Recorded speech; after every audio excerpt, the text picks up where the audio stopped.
the Vanderbilts, the Carnegies, the Morgans. Names that built America's industrial empire. But here's what they don't teach you in history class. Before the 1850s, every single one of these families had zero recorded wealth. Not small wealth, not modest wealth, nothing. And then within a 30-year window, they became some of the richest families in human history. That's not random. That's a pattern. And it wasn't just a few families. The Astors, the Mellons, the Guggenheims, the Harrimans, the Huntingtons, just to name a few. Different names, same 30-year explosion. And once you see the pattern, you can't unsee it, because every dynasty follows the same arc. No wealth before 1850. Explosive growth between 1850 and 1880. Then long-term control through institutions, trusts, and political power. So what actually happened in those 30 years? The official story is industrialization, railroads, oil, steel, banking, hard work, innovation, the American dream.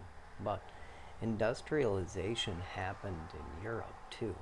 What didn't happen in Europe was dozens of families becoming unimaginably wealthy in a single generation. America was different because the wealth didn't just grow, it was transferred at massive scale through a system built on four forces: government backing, monopoly control, financial leverage, and crisis consolidation. Let's break it down. First, railroads. Between 1850 and 1880, a railroad track in America exploded from about 9,000 miles to over 90,000, the largest infrastructure expansion in history at that time. It wasn't built by the free market. It was built with government land grants, subsidies, and federal-backed loans. Over 170 million acres of public land given to private railroad companies. That's an area larger than Texas. Men like Cornelius Vanderbilt didn't just compete, they controlled pricing, influenced legislation, and eliminated competition. Second, oil. John D. Rockefeller didn't just build a better company, he built a system.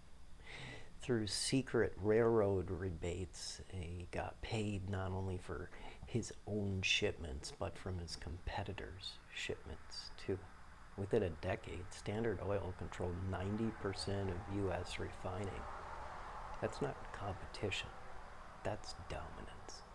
Third, banking. J.P. Morgan didn't just finance industry, he consolidated it using government bond systems created during the Civil War. Banking families gained the ability to generate currency backed by debt. They bought assets, merged companies, and built monopolies. By 1900, Morgan controlled steel, railroads, and major industrial sectors. When the economy collapsed in 1907, the government didn't save the system. Morgan did, because he had more power than the system itself. Fourth, crisis. Every boom created by subsidies and easy credit eventually led to collapse. And when that happened, smaller players lost everything. But the largest families, they bought everything. Railroads, steel mills, oil refineries, land at fractions of their value. Boom, bust, consolidate, repeat. That's the cycle. And it didn't stop there. War became another engine of wealth. Families like the DuPonts built fortunes supplying weapons and materials. Every major conflict from the Civil War to global wars expanded their influence. And at the same time, these families weren't just in industry, they were in media. They shaped narratives.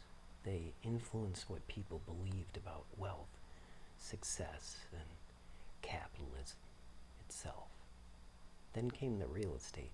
John Jacob Astor didn't build products. He bought land based on insider knowledge of where development would happen. When infrastructure arrived, land values exploded. He didn't create value, he positioned himself in front of it. And finally, control across generations, because building wealth is one thing, keeping it is another.